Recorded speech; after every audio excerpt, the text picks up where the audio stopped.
अरे बच्चों, चलिए आज एक्सरसाइज 1.1 का रिवीजन करते हैं। इस एक्सरसाइज में 3 टाइप्स के रिलेशन पे काम होगा, रिफ्लेक्सिव, दूसरा सिमेट्रिक और तीसरा ट्रांजिटिव। चलिए सबसे पहले हम रिफ्लेक्सिव को समझने की कोशिश करते हैं।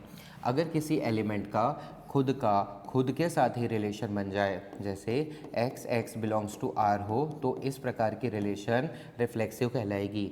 दोनों एलिमेंट सेम होने चाहिए, जैसे 1 1 हो गया या 2 2 हो गया या 3 3 हो गया। अगर सेम है दोनों एलिमेंट तो इसका मतलब है कि वो रिफ्लेक्सिव है। दूसरे नंबर पे बात करते हैं किसकी, सिमेट्रिक की। जो रिलेशन पहले वाले का दूसरे के साथ हो वही दूसरे वाले का पहले के साथ अगर हो तो इसे सिमेट्रिक कहते हैं। जैसे x Y belongs to R हो और अगर y x belongs to R हो तो इसका मतलब ऐसे वाले रिलेशन सिमेट्रिक कहलाएंगे। नंबर्स में देखें, अगर 1 2 रिलेशन को बिलोंग करता है तो 2 1 को भी रिलेशन को बिलोंग करना पड़ेगा, तो इस टाइप का रिलेशन सिमेट्रिक कहलाएगा। तीसरे टाइप का रिलेशन है हमारा ट्रांजिटिव। ट्रांजिटिव के 2 केस हैं, पहले वाले का दूसरे के साथ रिलेशन होना चाहिए, दूसरे वाले का तीसरे वाले के साथ रिलेशन होने चाहिए और पहले वाले का तीसरे वाले के साथ भी रिलेशन होना चाहिए। मतलब x Y belongs to R होना चाहिए, y Z belongs to R होना चाहिए और पहले और तीसरे का मतलब x z belongs to R भी है, तो इसका मतलब ये ट्रांजिटिव है। दूसरा ट्रांजिटिव का केस है कि अगर पहले का दूसरे के साथ रिलेशन क्वेश्चन में दिया हो लेकिन दूसरे का रिलेशन आगे नहीं बढ़ रहा हो, दूसरे का रिलेशन आगे नहीं बढ़ रहा हो, तो भी ये यहाँ पर क्या कहलाएगा, ट्रांजिटिव कहलाएगा। अब ट्रांजिटिव के बारे में समझते हैं कि अगर x Y belongs to R हो लेकिन वाई से स्टार्ट होने वाला कोई भी पेयर वहाँ पर अवेलेबल ना हो तो ऐसी स्थिति में भी वो क्या कहलाएगा, ट्रांजिटिव कहलाएगा। ठीक है, तो ये 3 केस को समझते हुए चलिए शुरू करते हैं पहला क्वेश्चन। पहले क्वेश्चन में हम लोगों को वही रिफ्लेक्सिव, सिमेट्रिक या ट्रांजिटिव चेक करना है। अब हमारे पास बोलता है relation R in the set A. अब यहाँ पर इन द सेट ए का मतलब है कि आपको रिलेशन बनाते समय दोनों तरफ सेट ए को ही चेक करना है। तो सेट ए में 1 से लेके 14 तक एलिमेंट है, तो मैं लिख लेता हूँ 1 2 3 4 5 6 7 8 9 10 11 12 13 और 14। इस तरफ भी चेक करते हैं बेटा, 1 2 3 4 5 6 7 8 9 10 11 12 13 और इधर क्या चेक करते हैं बेटा, 14। ठीक है, अब दोनों के बीच में रिलेशन क्या दिया है, relation R x y, x और वाई के बीच में रिलेशन क्या है कि 3x minus y is equal to 0 होना चाहिए, 3x minus y is equal to 0 होना चाहिए। तो पहले वाले से बेटा x को लेते हैं, दूसरे वाले से क्या लेते हैं, y। x और y आपस में तभी रिलेट होंगे जब ये कंडीशन फुलफिल होगी। ठीक है, अब इस कंडीशन को और अच्छे से लिख लेते हैं, 3x is equal to y, मतलब x का 3 गुना किसके बराबर होना चाहिए, y के बराबर होना चाहिए। तो 1 का 3 गुना 3, y 3, तो इन दोनों का रिलेशन बन गया। 2 का 3 गुना 6, 3 गुना 6, तो y 3 गुना होना चाहिए। 3 का 3 गुना 9, तो रिलेशन बनेगा। 4 का 3 गुना 12, तो रिलेशन बनेगा। अब यहाँ देखो 5 का 3 गुना 15, लेकिन ये 14 पे ख़त्म हो गया, तो यहाँ पर ये रिलेशन आगे नहीं बढ़ेगा। तो हम कह सकते हैं सर इस कंडीशन के हिसाब से सर यहाँ पर रिलेशन के अंतर्गत 3 पेयर आए सर, 4 पेयर। एक सर 1 का 3 के साथ बना, सर दूसरा 2 का 6 के साथ बना, तीसरा 3 का 9 के साथ बना और चौथा 4 का 12 के साथ बना। अब चेक करते हैं, सबसे पहले रिफ्लेक्सिव चेक करते हैं। सर यहाँ पर सेम एलिमेंट नहीं है, सर 1 1 रिलेशन को बिलोंग नहीं करता, सर 2 2 भी यहाँ रिलेशन को बिलोंग नहीं करता, इसका मतलब सर ये रिफ्लेक्सिव तो बिल्कुल भी नहीं है। दूसरे नंबर पे हम लोग क्या चेक करेंगे, बोलो बेटा, सिमेट्रिक चेक करेंगे। तो सिमेट्रिक में जैसे अगर मैंने यहाँ देखा 1 3 बिलोंग्स टू आर है, बट बेटा क्वेश्चन में मतलब रिलेशन में कहीं भी 3 1 आर को बिलोंग नहीं करता है, तो इसका मतलब है सर ये सिमेट्रिक भी नहीं है। चलो बेटा अगले नंबर पे हम लोग इसका क्या चेक करते हैं, ट्रांजिटिव चेक करते हैं। तो देखो बेटा 1 3 है, मतलब पहले वाले का दूसरे वाले के साथ रिलेशन तो है, फिर यहाँ पर 3 9 है तो दूसरे का तीसरे से रिलेशन तो है, लेकिन पहले का तीसरे से रिलेशन इस पूरे पेयर में, इस पूरे के पूरे पेयर में पहले का तीसरे से रिलेशन मेरे को कहीं भी नहीं दिख रहा, तो इसका मतलब ये ट्रांजिटिव नहीं है। अगर आपको इसको लिखना ही है तो आप इसको इस तरीके से लिख सकते हैं कि सर 1 3 बिलोंग्स टू आर है, सर 3 9 भी बिलोंग्स टू आर है, but sir 1 9 does not belongs to R है। सर इसका सीधा सा मतलब है इट इज़ नॉट ट्रांजिटिव। अब बात आती है कि इसकी नोट्स, तो नोट्स मैं शेयर कर दूंगा और ग्रुप में डली हुई है, वहाँ से जा कर के इसके सॉल्यूशन देख लेना, इसी टाइप से सॉल्यूशन मिलेंगे और आपको चीज़ें समझ में आएंगी। देखो बेटा, अब हम लोग उठाते हैं question number second. Question number second क्या कहता है, relation R in the set N, natural number की बात हो रही है। तो जो हम दोनों सेट लेंगे दोनों ही सेट में नेचुरल नंबर लेंगे। अब नेचुरल नंबर सबको पता है 1 से स्टार्ट होंगे, आप बहुत दूर तक ले जा सकते हो, 1 से स्टार्ट होंगे बहुत दूर तक ले जा सकते हो। लेकिन यहाँ पर हम देखते हैं कि दोनों ही नेचुरल नंबर के जो सेट हैं, दोनों ही नेचुरल नंबर के जो सेट हैं, सबको पता है पहले में से x और दूसरे में से क्या लेते हैं y। तो दोनों के बीच में रिलेशन, ये देखो x y है, दोनों के बीच में रिलेशन तभी बनेगा जब y x+5 हो। y x+5 पर रिलेशन यहाँ पर बनता है और यहाँ पर x <4 होना चाहिए। तो नेचुरल नंबर तो है बट <4 है, तो यहाँ पर बेटा 1 2 3 में रोकना पड़ेगा। और इस तरफ तो नेचुरल नंबर ढेर सारे होंगे, 1 2 3 4 5 6 7 8 9 10 11 12 सो ऑन। तो यहाँ पर कोई बाउंडेशन नहीं है नेचुरल नंबर की। अब x और y के बीच में रिलेशन तब बनता है जब y जो है वो x+5 होना चाहिए। तो ये जो y है वो x+5, x से 5 ज़्यादा, तो 1 से 5 ज़्यादा 6, इन दोनों के बीच में रिलेशन, 2 से 5 ज़्यादा 7, इन दोनों के बीच में रिलेशन, 3 से 5 ज़्यादा 8, इन दोनों के बीच में रिलेशन। तो यहाँ पर x और y के बीच में 3 रिलेशन बन रहे हैं ना, 3 पेयर बन रहे हैं। जैसा 1 का किसके साथ, 6 के साथ, 2 का किसके साथ, 7 के साथ, 3 का किसके साथ बन रहा है यहाँ पर, 8 के साथ। चलो चेक करते हैं। सबसे पहले रिफ्लेक्सिव चेक करते हैं। तो हम लोग लिखेंगे सर यहाँ पर सेम 1 1 2 2 या सो ऑन, मतलब सेम खुद का खुद से कोई भी रिलेशन बिलोंग यहाँ पर नहीं करता। तो इसका मतलब सर ये रिफ्लेक्सिव तो बिल्कुल नहीं है। चलो बेटा अगले नंबर पे क्या चेक करते हैं, सिमेट्रिक चेक करते हैं। तो जैसे यहाँ पर आपको दिख रहा है 1 6 बिलोंग्स टू आर है but 6 1 does not belongs to R है, तो इसका मतलब है बेटा ये सिमेट्रिक भी नहीं है। अब हम चेक करते हैं ट्रांजिटिव। तो यहाँ पर ट्रांजिटिव आप जैसे पहले वाले को देख रहे हो, 1 का 6 से तो है लेकिन ये रिलेशन आगे नहीं बढ़ रहा है, तो इसका मतलब ये ट्रांजिटिव है ना। आगे नहीं बढ़ रहा तो भी ट्रांजिटिव होता है। 2 7 7 वाला आगे कोई है ही नहीं, 7 से स्टार्ट होने वाला, तो यहाँ से भी ट्रांजिटिव कह सकते हैं। 3 8 दिख रहा है आपको, 8 से आगे बढ़ने वाला कोई भी नहीं है, तो ये भी ट्रांजिटिव है। ट्रांजिटिव के 2 केस पढ़ाया था ना, कि पहले का दूसरे से हो, दूसरे का तीसरे से और पहले का तीसरे से। पहला केस या तो पहले का दूसरे से हो और दूसरे का किसी के साथ हो ही ना, तो भी अपने आप ट्रांजिटिव होता है। तो यहाँ पर ये ट्रांजिटिव है। रही बात लिखने की, तो हम यहाँ पर लिखेंगे 1 6 बिलोंग्स टू आर एंड 6 के साथ अपन x ले लेते हैं, does not belongs to R. 6 से स्टार्ट होने वाला कोई रिलेशन यहाँ पर है ही नहीं, तो इसका मतलब ये ऑटोमेटिक अपना क्या हो गया बेटा, ट्रांजिटिव हो गया। चलिए ये हमारा ख़त्म हुआ सेकंड पार्ट फर्स्ट का। अब पार्ट करते हैं थोड़ा थर्ड वाला, relation R in the set A. तो यहाँ पर सेट ए की बात चल रही है। अब दोनों ही बार वो खुद ब खुद रहेगा, 1 2 3 4 5 और क्या रहेगा 6। पहले से x लेंगे, इधर भी 1 2 3 4 5 और 6, इधर से क्या लेंगे y। x और y के बीच में, x और y के बीच में रिलेशन क्या बन रहा है, तो x और y के बीच में रिलेशन तभी बनेगा जब y जो है वो डिविजिबल बाय x, y जो है वो x से डिवाइड होना चाहिए। y जो है वो किससे डिवाइड होना चाहिए, x से। तो 1 किससे डिवाइड होता है, 1 से, तो यहाँ रिलेशन बन जाएगा। अगर हम बात करते हैं 2 की, तो 2 किस से डिवाइड होता है, 1 से भी और 2 से भी, तो यहाँ रिलेशन बन जाएगा।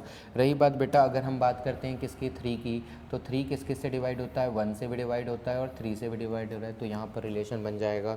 तो जब आप इसकी रिलेशन बनाते आओगे तो आप पहले आप y जो है वो x से डिवाइड होना चाहिए, है ना। तो जैसे कि अगर मैं 1 लूँ तो 1 से डिवाइड होता है, जैसे कि मैं 2 लूँ तो 2 1 से डिवाइड होता है, जैसे कि मैं 3 लूँ तो 3 किससे डिवाइड होता है। अच्छा यहाँ एक और चीज़ छोड़ दिए, 2 लिया हमने तो 2 1 से भी डिवाइड होता है और 2 किससे भी डिवाइड होता है, 2 से। y x से डिवाइड होना चाहिए। 3 लिया तो 3 1 से भी डिवाइड होता है और 3 खुद किससे भी डिवाइड होता है, 3 से। फिर उसके बाद हमने 4 लिया तो 4 1 से भी डिवाइड होता है, 4 किससे भी डिवाइड होता है, 2 से भी डिवाइड होता है।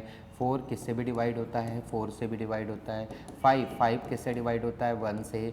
5 किससे डिवाइड होता है, 5 से। 6 किससे डिवाइड होता है, 1 से। 6 किससे डिवाइड होता है, 2 से। 6 किससे डिवाइड होता है, 3 से। 6 किससे डिवाइड होता है, 6 से। तो इतने सारे पेयर यहाँ बनेंगे जो कि आपस में रिलेशन में हैं। बस ये ध्यान देना है कि जो y है वो x से डिवाइड होना चाहिए, ठीक है। अब रही बात यहाँ पर, अगर हम इसको चेक करना चाहते हैं, बेटा क्या चेक करना चाहते हैं, सबसे पहले चेक करना चाहते हैं सर रिफ्लेक्सिव। तो देखो 1 का 1 से रिलेशन है, 2 का 2 से, 3 का 3 से रिलेशन है, 4 का 4 से, 5 का 5 से और 6 का 6 से। यहाँ पर प्रेजेंट हर एलिमेंट का खुद से यहाँ पर रिलेशन है, इसलिए ये रिफ्लेक्सिव है। रिफ्लेक्सिव के बाद बात करते हैं, बोलो बेटा किसकी बात करते हैं, सिमेट्रिक। तो अगर हम जब सिमेट्रिक चेक करने जाते हैं तो यहाँ 1 2 तो मेरे को दिख रहा है, लेकिन यहाँ यहाँ यहाँ यहाँ यहाँ यहाँ यहाँ सब जगह, मतलब मैं यहाँ पर बोलूँगा सर 1 2 रिलेशन में है, बट कहीं से कहीं तक 2 1 does not belongs to R. जैसे ये 1 3 दिख रहा है, मतलब मैं ये भी बोलूँगा 1 3 belongs to R, but sir कहीं से कहीं तक ये पूरे के पूरे चेक करो आप लोग, यहाँ पर कहीं से कहीं तक आपको वहाँ पर 3 1 does not belongs to R ही दिखेगा। तो इसका मतलब है कि ये अपना क्या है, सिमेट्रिक नहीं है। अब अगले नंबर पे हम चेक करते हैं इसकी ट्रांजिटिविटी, है ना। तो हम इसकी ट्रांजिटिविटी चेक करते हैं। तो ट्रांजिटिविटी में देख रहे होगे आप लोग, यहाँ पर देखो ये वाला देखो 1 2 दिख रहा है ना। अब 2 से स्टार्ट होने वाला कौन है इधर, ये है 2 4 है, 1 2 2 4, 2 2 कैंसिल, 1 4 होना चाहिए। तो आप लोग यहाँ पर देख रहे हो कहीं ना कहीं पर 1 4 तो प्रेजेंट ही है, यहीं पर प्रेजेंट है 1 4। तो देखो 1 2 भी है, 1 2 भी है, 2 4 भी है, 1 4 भी है। तो हम यहाँ पर लिखेंगे 1 2 बिलोंग्स टू आर है, सर 2 4 बिलोंग्स टू आर है, और इतना ही नहीं यहाँ पर 1 4 ऑल्सो बिलोंग्स टू आर है। तो इसका मतलब है सर ये वाला जो क्वेश्चन है वो ट्रांजिटिव की कैटेगरी में आ ही जाता है, ठीक है। इतना तो बेसिक बातें समझ में आ गया, किसकी कैटेगरी में आ जाता है, ट्रांजिटिव। तो थर्ड पार्ट ख़त्म करने के बाद में हम लोग फोर्थ पार्ट में आते हैं, relation R in the set Z, in the set Z. Set Z मतलब इंटीजर, है ना, इंटीजर। तो दोनों ही तरफ अपने को इंटीजर लेने हैं, दोनों ही तरफ। एक्स और वाई की बात कर रहा है तो पहले से एक्स निकलेगा, दूसरे से क्या निकलेगा, वाई। अब इंटीजर में नेगेटिव नंबर भी आते हैं, जीरो भी आता है और पॉजिटिव नंबर भी आते हैं, सो ऑन, ऊपर भी सो ऑन रहेगा। इधर भी नेगेटिव नंबर्स आते हैं, जीरो भी आता है, 1 2 3 और क्या आता है, सो ऑन आता है। अब हम बात करते हैं कि यहाँ पर जो x और y है, x और y है, तो यहाँ पर कंडीशन ये दी है कि x माइनस वाई करने पर अगर हम पेयर के अंदर जो भी ले रहे हैं, x और y का जो पेयर ले रहे हैं हम लोग, उन दोनों का जो डिफरेंस आना चाहिए, इस क्वेश्चन के हिसाब से जो दोनों हमने पेयर में लिया उन दोनों का डिफरेंस भी इंटीजर होना चाहिए, इन दोनों का डिफरेंस भी क्या होना चाहिए, इंटीजर। तो सबसे पहले हम लोग चेक करते हैं रिफ्लेक्सिव। रिफ्लेक्सिव में सेम चेक करते हैं। जैसे अगर मैंने सेम लिया, -2 का -2 से लिया, अब दोनों का मैं अंतर देखूंगा, तो -2 का -2 के साथ में अगर मैं अंतर देखूं तो -2 + 2 कितना आ रहा है, 0। तो जो मैं पेयर के अंदर अगर सेम नंबर लेता हूँ तो सेम नंबर का अंतर 0 आ रहा है, और 0 जो आ रहा है वो खुद भी इंटीजर है। कोई दूसरा सेम नंबर ले रहा हूँ 2 2, और 2 - 2 दोनों का जो अंतर आ रहा है वो कितना आ रहा है, 0, जो कि एक इंटीजर आ रहा है। तो हमारे पास कंडीशन ये थी कि आप जो भी पेयर के अंदर लो उन दोनों का अंतर, पेयर के अंदर जो भी आप ले रहे हो उन दोनों का अंतर एक इंटीजर आना चाहिए। तो मैं पेयर के अंदर कुछ भी लूँ, जैसे मैं 1 1 भी लूँ, हमेशा अंतर क्या आएगा, 0, जो कि एक क्या होगा, इंटीजर। तो कहने का मतलब है कि मैं पेयर के अंदर रिलेशन में सेम एलिमेंट ले सकता हूँ, और सेम ले सकता हूँ, तो इसका मतलब ये क्या है, अपना रिफ्लेक्सिव। रिफ्लेक्सिव के बाद चलो अगले नंबर पे हम लोग यहाँ पर क्या चेक करते हैं, सिमेट्रिक चेक करते हैं। सिमेट्रिक में मैं रिवर्स में चेक करूँगा, तो जैसे मैं जानबूझ के 1 2 ले लूँगा और यहाँ पर क्या ले लूँगा, 2 1। देखो हम पेयर तभी बना सकते हैं, एक्स वाई का पेयर, हम ऊपर देखो इधर, एक्स वाई का पेयर हम तभी बना सकते हैं जब दोनों का अंतर क्या हो, इंटीजर। अंदर हम पेयर के अंदर तभी लिख सकते हैं जब दोनों का अंतर इंटीजर हो, ठीक है। तो मैं 1 2 लिख रहा हूँ, 1 - 2 कितना होता है, -1, जो कि इंटीजर है। 2 और 1 ले रहे हैं, 2 में से 1 गया 1, वो भी इंटीजर है। तो मैं 1 और 2 का और 2 और 1 का रिलेशन बना सकता हूँ, क्यों, क्योंकि दोनों के रिलेशन बनाने के बाद कंडीशन थी कि दोनों का अंतर इंटीजर हो, जो कि बिल्कुल आ रहा है। तो मतलब 1 2 और 2 1 दोनों के ही दोनों रिलेशन को बिलोंग करेंगे, वे बिलोंग्स टू रिलेशन। इसका मतलब इट इज सिमेट्रिक, इसका मतलब इट इज सिमेट्रिक। अब हम चेक करते हैं ट्रांजिटिव। हम अपने मन से कोई भी एग्जांपल ले लेते हैं ना, जैसे कि ट्रांजिटिव चेक करने के लिए मैं जानबूझ के 1 2 लेता हूँ, फिर मैं क्या लिखता हूँ 2 3 लेता हूँ, फिर कैंसिल करके मैं 1 और 3 लेता हूँ। अगर ये तीनों रिलेशन के अंदर हैं, ये तीनों रिलेशन में हैं, तो इसका मतलब है ट्रांजिटिव है। अब पेयर तभी बन रहा है जब दोनों का अंतर इंटीजर हो। तो तीनों ही बार चेक करते हैं क्या दोनों का अंतर इंटीजर है। इन दोनों का अंतर -1 है, इन दोनों का -1 है, इन दोनों का 2 है, और ये तीनों ही नंबर इंटीजर की कैटेगरी में आते हैं। तो हम कहेंगे सर अंतर इंटीजर आना चाहिए, डिफरेंस जो है वो इंटीजर आना चाहिए।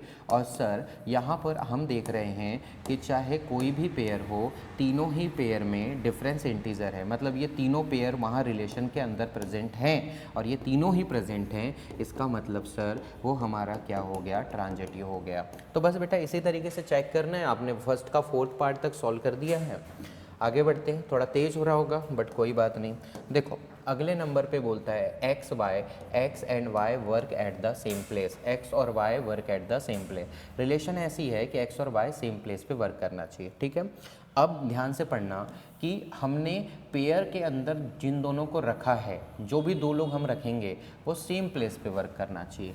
तो चलो रिफ्लेक्सिव चेक करते हैं। रिफ्लेक्सिव चेक करने के लिए दोनों एलिमेंट सेम होने चाहिए, एक्स बिलोंग्स टू आर होना चाहिए। अब देखते हैं ये बिलोंग करता है कि नहीं करता। अगर मैंने ब्रैकेट के अंदर दो चीज़ लिया है तो मैं क्या पढ़ूंगा, दोनों work at the same place. तो यहाँ एक्स बिलोंग्स टू आर को मैं क्या पढ़ूंगा, x and x work at same place, x and x work at same place. X और एक्स सेम प्लेस पे काम करते हैं। ऑब्वियस सी बात है, एक आदमी है तो एक ही प्लेस पे काम करेगा। हम बोलते हैं कि प्रशांत सर टीआरपी में काम करते हैं, दूसरी बार भी बोल रहे हैं प्रशांत सर टीआरपी में काम करते हैं। तो ओवरऑल हम ये चीज़ बोल सकते हैं कि एक्स बिलोंग्स टू आर। तो इसलिए बेटा ये रिफ्लेक्सिव है, ठीक है। और उसके बाद अगले नंबर पे रिफ्लेक्सिव के बाद में हम चेक करते हैं सिमेट्रिक। सिमेट्रिक के लिए क्या चेक करते हैं, x Y belongs to R और Y x belongs to R होना चाहिए। चलिए अगर मैंने यहाँ पर x Y belongs to R लिखा हूँ तो इसको पढ़ूंगा कैसा, work at the same place. मैं बोलूँगा एक्स और वाई दोनों टीआरपी में काम करते हैं, ठीक है। और इधर मैं बोल रहा हूँ y x belong to R, तो वाई एक्स दोनों टीआरपी में काम करते हैं। दोनों ही बात सही लग रही है कि अगर एक्स और वाई टीआरपी में काम करते हैं, या उल्टा भी बोल दो वाई और एक्स टीआरपी में काम करते हैं, दोनों ही रिलेशन सही लग रहे हैं। इसका मतलब बेटा ये अपने पास क्या है, सिमेट्रिक है। चलो प्यारे बच्चों अगले नंबर पे हम ट्रांजिटिव चेक करते हैं। ट्रांजिटिव चेक करने की कंडीशन क्या है, x Y belongs to R, फिर अगला क्या है y Z belongs to R. और बेटा अगर एक्स जेड भी बिलोंग्स टू आर हुआ तो यहाँ पर ये ट्रांजिटिव है। चलो चेक करते हैं ऐसा पॉसिबल है क्या। X Y belongs to R पढ़ेंगे कैसे, work at the same place. हम बोलेंगे एक्स और वाई सेम प्लेस पे काम करते हैं टीआरपी में। Y Z belongs to R मतलब वाई और जेड भी टीआरपी में काम करते हैं। X z belong to R, x और जेड भी कहाँ पर काम करते हैं, टीआरपी में। तो बड़ी सिंपल सी बात है, एक्स टीआरपी में काम करता है, वाई टीआरपी में काम करता है, जेड टीआरपी में काम करता है। तो हम बोलेंगे भैया तीनों के तीनों ही तो टीआरपी में काम करते हैं। तो ये रिलेशन बन रहा है ना, मतलब हमने जो रिलेशन को अंदर लिखा है वो गलत नहीं है, वो कैसा नहीं है, गलत नहीं है। तो इसका मतलब है कि ये ट्रांजिटिव है। और जब कोई रिलेशन तीनों हो जाता है, वो रिफ्लेक्सिव भी हो, वो सिमेट्रिक भी हो, वो ट्रांजिटिव भी हो, तो ऐसी रिलेशन को हम लोग इक्विवेलेंस रिलेशन कहते हैं। क्या बोलते हैं, बोलो बेटा, इक्विवेलेंस रिलेशन, ठीक है। ये था हमारा क्वेश्चन नंबर 5 का पार्ट ए था। फिर ये x and y live in the same locality, बड़े सिंपल तरीके से समझो। मैं बोल रहा हूँ एक्स और एक्स दोनों सेम जगह पे रहते हैं, सही बात है, तो ये रिफ्लेक्सिव तो हो ही गया। मैं बोल रहा हूँ एक्स और एक्स सेम लोकेलिटी में रहते हैं, वाई और एक्स भी सेम जगह पर रहते हैं, ये भी दोनों बातें सही हैं, तो ये सिमेट्रिक हो गया बेटा। ट्रांजिटिव समझो, एक्स और वाई सेम जगह पे रहते हैं, वाई और जेड सेम जगह पे रहते हैं, तो कहने का मतलब ये दोनों भी सेम जगह पे रहते हैं, मतलब ये भी ट्रांजिटिव हो गया। और जो तीनों होता है हम उसको बोलते हैं इक्विवेलेंस रिलेशन। क्या बोलते हैं, बोलो बेटा, उसको इक्विवेलेंस रिलेशन। फर्स्ट का 5वें का बी भी आप लोगों को समझ में आ गया। अब बात करते हैं बेटा इसके 6वें का, है ना। ये बहुत सिंपल सी बात है। x और y अगर आपने पेयर के अंदर लिया है, इसका मतलब है x is 7 centimetre taller than y, x 7 से y से 7 सेंटीमीटर बड़ा है। जैसे अगर आप a और b पेयर के अंदर लेते हो तो इसका मतलब है a b से 7 सेंटीमीटर बड़ा है, a b से कितने सेंटीमीटर बड़ा है, 7। मतलब पेयर के अंदर जो भी लोगे उसको रिलेशन इस तरीके से पढ़ना है आपको, ये पढ़ते आना चाहिए है ना, मेन है ये पढ़ते आना चाहिए। जैसे अगर मैं लिखूँ p और q तो इसको पढ़ूंगा कैसे कि p q से 7 सेंटीमीटर बड़ा है। ठीक है, अब इसको चेक करते हैं। सबसे पहले क्या चेक करते हैं, रिफ्लेक्सिव। ठीक है, अगर मैं यहाँ पर ये ले रहा हूँ तो मैं यहाँ पर जानबूझ के ले रहा हूँ x और y, है ना, सॉरी x और x ले रहा हूँ। अगर मेरे को रिफ्लेक्सिव चेक कर रहा हूँ तो दोनों सेम है। अब अगर इसको मैं पढ़ूंगा तो मैं पढ़ूंगा x से 7 बड़ा है। कोई खुद से ही 7 कैसा बड़ा हो सकता है, कोई खुद से ही 7 कैसा बड़ा हो सकता है, मतलब x बिलोंग्स टू r, ऐसा पॉसिबल ही नहीं है, तो ये डज नॉट बिलोंग्स टू, तो इसका मतलब ये रिफ्लेक्सिव नहीं है। बात समझना। अभी अगर मेरे को सिमेट्रिक चेक करना है तो मैं बोलूँगा x y belongs to r होना चाहिए और y x belongs to r होना चाहिए, सिमेट्रिक। अब देखते हैं ये प्रैक्टिकली पॉसिबल है कि नहीं। यहाँ पर इसको मैं क्या पढ़ूँगा, x y से 7 सेंटीमीटर बड़ा है, x y से बड़ा है, और यहाँ बोल रहा हूँ y x से बड़ा है। अब एक साथ दोनों कैसे हो सकता है, x y से बड़ा है बोल रहा हूँ और यहाँ पर मैं क्या बोल रहा हूँ, y x से बड़ा है। तो भैया या तो x बड़ा हो सकता है या तो y बड़ा हो सकता है, ये दोनों बात पॉसिबल नहीं मिलता। x y से बड़ा है और इधर बोल रहा हूँ y x से बड़ा है, तो ये दोनों बात गलत है। तो ये जो रिलेशन है, ये दोनों रिलेशन भले पहले बिलोंग करेगी बट ये दूसरी वाली रिलेशन बिलोंग नहीं कर सकती। इसका मतलब है बेटा कि ये सिमेट्रिक नहीं है। चलिए तीसरे नंबर पर बड़े ही प्यार से ट्रांजिटिव चेक करते हैं, है ना। ट्रांजिटिव ध्यान से समझना, 3 लोग हैं x y और z। ठीक है, अगर मैं कहता हूँ ट्रांजिटिव के लिए x Y belongs to R होना चाहिए, y Z belongs to R होना चाहिए और x z belongs to R होना चाहिए। चलो तीनों चेक करते हैं। अगर हम कहते हैं x Y belongs to R तो इसको हम पढ़ेंगे कैसे कि एक्स वाई से 7 सेंटीमीटर बड़ा है। ठीक है, मैं कहता हूँ Y Z belongs to R तो वाई 7 जेड से कितने सेंटीमीटर बड़ा है, 7। ठीक है, तो चलो x और y के बीच में और y और z के बीच में रिलेशन तो दिख रहा है 7 सेंटीमीटर बड़ा है। लेकिन जब मैं बोलता हूँ x z belongs to r तो इसका मतलब है एक्स जेड से 7 सेंटीमीटर बड़ा है, ऐसा होना चाहिए। बट यहाँ पर देखो, जब एक्स वाई से 7 बड़ा था और वाई जेड से 7 बड़ा था तो ओवरऑल एक्स को अगर देखें तो वो जेड से तो 14 बड़ा हो गया ना। लेकिन ये रिलेशन तभी हम लिख सकते हैं जब एक्स जेड से कितना बड़ा हो, 7। तो यहाँ पर इसका मतलब है एक्स और z belongs to R possible नहीं है। और जब तीसरा वाला अवेलेबल नहीं है तो इसका मतलब इट इज़ नॉट ट्रांजिटिव, इसका मतलब इट इज़ नॉट ट्रांजिटिव। तो उम्मीद कर रहा हूँ इतनी बातें आप लोगों को यहाँ पर समझ में आ रही होंगी। तो यहाँ पर ये ट्रांजिटिव नहीं है। तो फर्स्ट के 5वें पार्ट का ये सी वाला क्वेश्चन है। अब ये वाला देख लो, बड़ा इंपॉर्टेंट है ये वाला, ध्यान से देखो। बोलता है एक्स और वाई जो भी हम पेयर के अंदर लिख रहे हैं तो x is wife of y, पहला दूसरे की वाइफ है, पहला वाला दूसरे की क्या है, वाइफ है। चलो जब हम इसको रिफ्लेक्सिव चेक करते हैं, है ना, और मैंने ब्रैकेट के अंदर रिफ्लेक्सिव के लिए x होना चाहिए, ब्रैकेट के अंदर x बिलोंग्स टू r होना चाहिए। अब पढ़ेंगे कि पहला दूसरे की वाइफ होना चाहिए, तो x की ही वाइफ है। कोई आदमी खुद की ही वाइफ कैसे हो सकता है, तो ये रिलेशन पॉसिबल नहीं है। इसका मतलब इट इज़ नॉट रिफ्लेक्सिव। दूसरे नंबर पे हम बात करते हैं, बोलो बेटा सिमेट्रिक, है ना। तो मैं सिमेट्रिक के लिए क्या लिखूंगा, x Y belongs to R लिखूंगा और इधर पे मैं क्या लिखूंगा, y x belongs to R लिखूंगा। इसको क्या पढ़ूंगा, एक्स वाई की वाइफ है, पहला वाला sorry x is a wife of y, पहला वाला दूसरे वाले की वाइफ है, पहला आदमी दूसरे की वाइफ है, मतलब पहला दूसरे की वाइफ है, तो ये वाइफ है, ये हो गई तुम्हारी कौन, वाइफ हो गई। और यहाँ पर मेरे को वाई एक्स चाहिए तो मैं यहाँ पर मैं बोल रहा हूँ कि मतलब दूसरा वाला पहले वाले की वाइफ है, ये भी वाइफ हो गई, ये भी वाइफ हो गई। ऐसा थोड़ा ना हो सकता है कि मतलब पहला वाला दूसरे की वाइफ है। चलो समझ में आया, ये वाइफ है। अब मैं इधर बोल रहा हूँ ये हस्बैंड हो गया ना, अब दूसरी बार बोल रहा हूँ कि ये इसकी वाइफ है, मतलब अब हस्बैंड को वाइफ बना दिए, ऐसा तो हो नहीं सकता। इसका मतलब इट इज़ नॉट सिमेट्रिक। अब हम तीसरे नंबर पे चलते हैं। तीसरे नंबर पे हम आते हैं ट्रांजिटिव में, है ना। ट्रांजिटिव बहुत अच्छे समझना। तो हम लोगों ने यहाँ पर लिया ट्रांजिटिव के लिए x Y belongs to R होना चाहिए, y Z belongs to R होना चाहिए और x z belongs to R होना चाहिए। ठीक है, चेक करते हैं। इसको क्या पढ़ेंगे कि x is a wife of y, ठीक है, चलो ये भी मान लिया। वाई जेड है ना, वाई जेड यहाँ पर y is a wife of z. अब ये तो बनना ही नहीं है। अब बोले सर कैसे नहीं बन रहा है, तो बोले सर इसलिए नहीं बनना है कि अगर एक्स वाई की वाइफ है, देखो पेन चेंज करके बता रहा हूँ, एक्स वाई की वाइफ है मतलब वाई कौन हो गया, हस्बैंड हो गया। अब मैं कह रहा हूँ वाई जेड की वाइफ है, हस्बैंड वाइफ कैसे हो सकता है, मतलब वाई से रिलेशन आगे ही नहीं बढ़ा। और मैंने बताया था जब रिलेशन आगे ही नहीं बढ़ता तो वैसी स्थिति में अपने आप वो कैसा हो जाता है, ट्रांजिटिव। कैसा हो जाता है वो, ट्रांजिटिव। फिर से समझो, x is a wife of y की वाइफ है मतलब y कौन है, हस्बैंड। अगर रिलेशन आगे बढ़ाना है तो ये बोलना पड़ेगा y is a wife of z, जबकि y z की वाइफ है बोल रहा हूँ, जबकि y कौन है, हस्बैंड। मतलब ये y से रिलेशन आगे ही नहीं बढ़ेगा, और जब रिलेशन आगे नहीं बढ़ता तो वो अपने आप ही क्या हो जाता है, ट्रांजिटिव हो जाता है। तो ये पहले के पाँचवें का डी पार्ट था। अब लास्ट पार्ट है, बड़े मज़ेदार पार्ट है, इसको देखो ध्यान से, समझ में आएगा। X is a father of y, है ना। जो हम पेयर के अंदर लिख रहे हैं, पेयर के अंदर हम जिस चीज़ को लिख रहे हैं तो उस चीज़ को हम पढ़ेंगे कैसे कि x is a father of y, x y का फादर है।